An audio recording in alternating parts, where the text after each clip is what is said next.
ሰላም ወደ አድማጮቻችን በአዲስ የአርሰናልን የሚመለከቱ መረጃዎች መጣናል። እንግዲህ ከፒኤስጂው ጨዋታ በፊት ብዙ ነገሮች እየተወሩ ይገኛሉ። ጥሩ ዜና የሚሆነው የጁሊያን ቲምበር የካላፊዮሪና የኦዴጋርድ ወደ ጨዋታ መመለስ ነው። በተለይ የካላፊዮሪ መመለስ ለአርሰናል ብዙ ድልን የሚያበረክት ይሆናል። በዝውውር መስኮቱ ብዙ ነገሮች እየተነሱ ነው። የጆርጂኒዮ ወደ ፍላሚንጎ የሚያደርገው ዝውውር አሁን የተጠናቀቀ ይመስላል። አርሰናል የቫሌንሲያውን ተከላካይ ክሪስቶፈር ማስኬራን እየፈለገ ይገኛል። በክረምቱ የዝውውር መስኮት መድፈኞቹ አንድ ተከላካይ እንደሚያመጡ የሚጠበቅ ነው የሚሆነው። በሌላኛው መረጃችን የሚሆነው ደግሞ የሳሊባና የሮድሪጎ ጉዳይ ነው። እንግዲህ አርሰናል ወደ ማድሪድ አቅንቶ ሮድሪጎን ለማስፈረም ጥያቄዎችን ለማቅረብ ያስባሉ። እስከ 100 ሚሊዮን ዩሮ ይገመታል ሮድሪጎ። ያ ማለት ወደ 85 ሚሊዮን ፓውንድ ነው። መድፈኞቹ ይህንን ተጫዋች የሚያገኙት ከሆነ ብዙ ነገሮችን ይሸፍናል ብለው ያስባሉ። በተለይ ደግሞ ሮድሪጎ መሰለፍ የሚፈልግበትን የግራ መስመር የማጥቃት መስመር ሊሰጡት ያስባሉ። ከዛ ውጭ የተሻለ ኃላፊነትን መውሰድ ይችላል። ነገር ግን በሮድሪጎ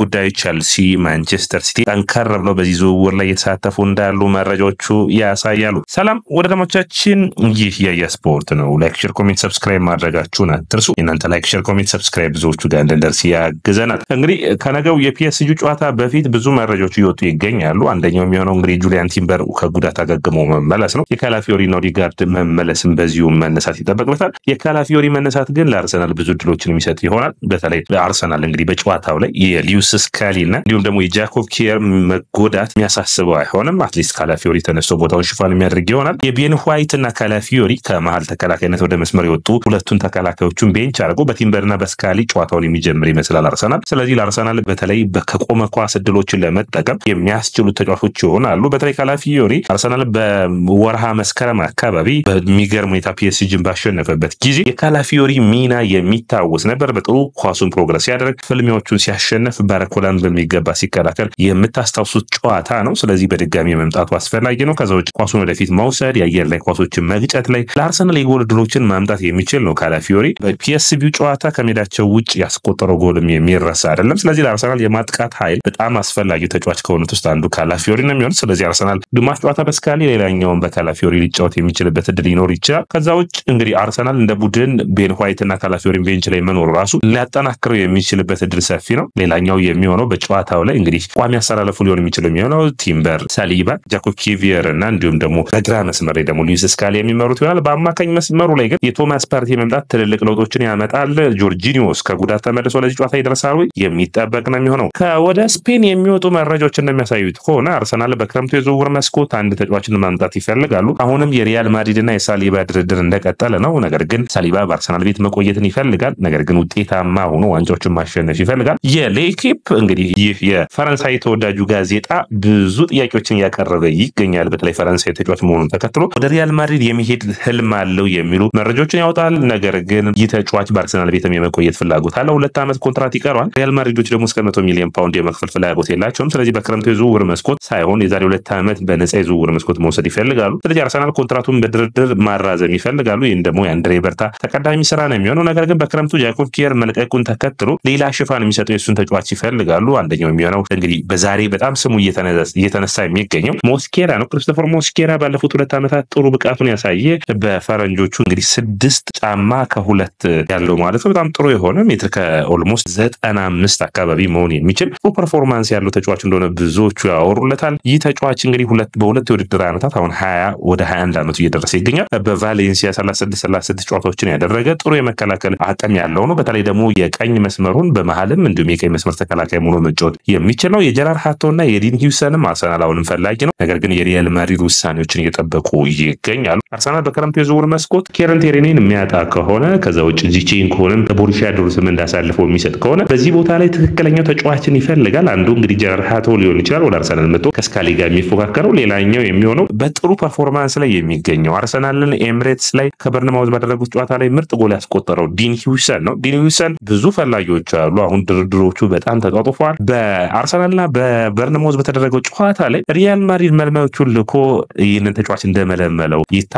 በተለይ ኬርኬዝንና ዲን ሂውሰንን ሪያል ማድሪዶች ለማስፈረም በሚገባ እየሰሩ ይገኛሉ። አርሰናል ግን ከነዚህ ተጫዋቾች አንዱን የማስፈረም ፍላጎት እንዳላቸው ብዙ መረጃዎች እየጠቆሙ ይገኛሉ። ደርማቻችን ሌላኛው የሚሆነው የጆርጂኒዮ ጉዳይ ነው። ጆርጂኒዮ እንግዲህ አርሰናልን ባልተጠበቀ ሁኔታ አርሰናል ያስፈርሙታል ተብሎ በማይጠበቅበት ጊዜ በተለይ ካይሴዶን ለማስፈረም መድፈኞቹ በሚሞክሩበት ወቅት ነው እንግዲህ ጆርጂኒዮን ከቸልሲ ማስፈረም የቻሉት። እንግዲህ ይህ ተጫዋች አሁን አርሰናል ለቆ ወደ ፍላሚንጎ የሚያደርገው ዝውውር የመጠናቀቁን ፋብሪዚዮ ሮማኖ ተናግሯል። ይርዊጎ ብሎናል። ወደ ፍላሚንጎ ነው የሚያደርገው። 33 ዓመቱ ላይ ይገኛል። የ3 ዓመት ኮንትራትን ወደ ብራዚል ሂዶ የሚፈርም ይሆናል። የተወለደበት ሀገር ብራዚል እንደሆነ የምታውቁት ነው። ስለዚህ ይህ ተጫዋች አሁን እንግዲህ ከታዳጊ እድሜው ጀምሮ ከብራዚል ወደ ጣሊያን ከጣሊያን ወደ ናፖሊ በናፖሊ በቸልሲና በአርሰናል ቤት እንግዲህ ጥሩ ብቃቶችን አሳይቷል። አሁን ግን የእግር ኳስ ተጫዋችነቱን የማምሻ ጊዜያቶች ወደ ብራዚል አቅንቶ የሚያሳልፍ ይሆናል። በብራዚል ጥሩ ጊዜያቶች የሚጠበቁ ነው የሚሆኑት። አርሰናል ጥሩ ጊዜያቶችም ነበሩት፣ መጥፎ ጊዜያቶችም ነበሩት። ነገር ግን ማይክል አርቴታ ከ2019ና 20 ጀምሮ ይፈልገው የነበረ ነው። በጣም ጥሩ ፐርፎርማንስ እንደሚያሳይ ያምን ነበር። ያንን በሚገባ አሳይቷል። እንግዲህ በሳሪ በቶማስ ቱዌልና በስፓሌቲ ጥሩ ብቃቱን አሳይቷል።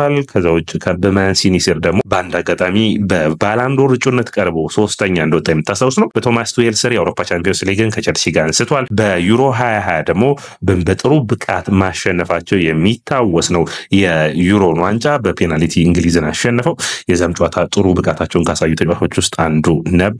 በአማካይ መስመሩ ከቪየራቲ ጋር ተሰልፈው በአርሰናል በኩል ደግሞ አምና በተለይ የቶማስ ፓርቴ መጎዳትን ተከትሎ ብዙ የውድድር ዓመቱን ከዲክላን ራይስ ጋር በጥሩ ጥምረት አሳይተውን ነበር። ጥሩ ፐርፎርማንሳቸውን አሳይተው እንግዲህ በአርሰናል በመጨረሻ በውድድር ዓመቱ በሁለት ነጥብ ተበልጦ በማንቸስተር ሲቲ ዋንጫው እንደተቀማበት የምታስታውሱት ነው። በአጠቃላይ በአርሰናል ሚናው ላይ ካየን በኔ እይታ ስለ ጆርጂኒዮ ሳስብ ሁለት ውስጣዎች አሉብኝ። አንደኛው በአስቶን ቪላው ጨዋታ ላይ አርሰናል 4-2 ባሸነፈበት የቪላ ፓርክ ጨዋታ ላይ እንግዲህ ከርቀት መጥቶ ያስቆጠረው ጎል የሚታወስ ነው። ሌላኛው የሚሆነው ደግሞ በአርሰናል በጥሩ ብቃት እንግዲህ የማሸነፍ ዕድል የነበረውን ቶተናምን ገጥሞ ነገር ግን በቶተናም በጊዜው ዲክላን ራይስ ተጎድቶ በወጣበት አጋጣሚ ጆርጂኒዮ ገብቶ ስህተት ፈጥሮ አርሰናል ላይ የተቆጠሩት ጎሎች የሚታወስ ነው። እንግዲህ በአጠቃላይ ለአርሰናል ከወጣበት 12 ሚሊዮን ዩሮ አንጻር ጥሩ ብቃቱን አሳይቷል። አርሰናል የዛሬ 2 ዓመት በጥር ወር ኤዱ በጥሩ ፐርፎርማንስ ላይ የነበረውን አርሰናል እንዲያግዙ ትሮሳርድንና ጆርጂኒዮን አስፈረሙ። በጥሩ ብቃታቸው እንደቀጠሉ የምታስታውሱት ነው። አርሰናል እንግዲህ የተከላካይ መስመሩ ላይ አሁንም የሳሊባ ጉዳይ አከራካሪ ነው እንደቀጠለ ነው የሚገኘው። ወደ ሪያል ማድሪድ ያቀናል ወይ የሚለው ነው። ነገር ግን ሪያል ማድሪዶች ሳሊባን ብቻ ሳይሆን ሌሎች ተከላካዮችንም ይፈልጋሉ። እንግዲህ ድርድሮቹ የሚቀጥሉ ይሆናል። አርሰናል በዚህ በኩል ጠንክሮ እየሰራ የሚገኘው ሳሊባን ለማቆየት ነው። ድርድሮቹ የሚቀጥሉ ይሆናል። ነገር ግን አርሰናሎች አሁንም አንድ ተጫዋችን ከወደ ስፔን ማሸሸት ይፈልጋሉ። ያ ደግሞ ሮድሪጎ ነው። ይህ ተጫዋች ጥሩ ብቃቱ ላይ አይገኝም በማድሪድ ቤት። ስለዚህ ቦታውን በቪኒሲየስ ጁኒየር እና በኪሊያን ምባፔ ተቀማ ይመስላል። ስለዚህ አሁን ቦታውን ለማስጠበቅ ወደ ሌላ ቡድን ለማቅናት ይፈልጋል። አንደኛው ፔፕ ጋርዲዮላ ናቸው። የዚህ አድናቂ አምና ክረምት ሞክረው ነበር፣ አልተሳካም። ዘንድሮ ግን አርሰናል እስከ 100 ሚሊዮን ዩሮ ለዚህ ተጫዋች የመክፈል ፍላጎት አላቸው። መድፈኞቹ በዚህ ክረምት አንድ አነጋጋሪ ትልቅ ዝውውር የመፈጸም ፍላጎት አላቸው። ከዛ ውስጥ እንግዲህ አንዱ ሮድሪጎ ሊሆን ይችላል። 85 ሚሊዮን ፓውንድ ለዚህ ተጫዋች የመክፈል ፍላጎት አላቸው።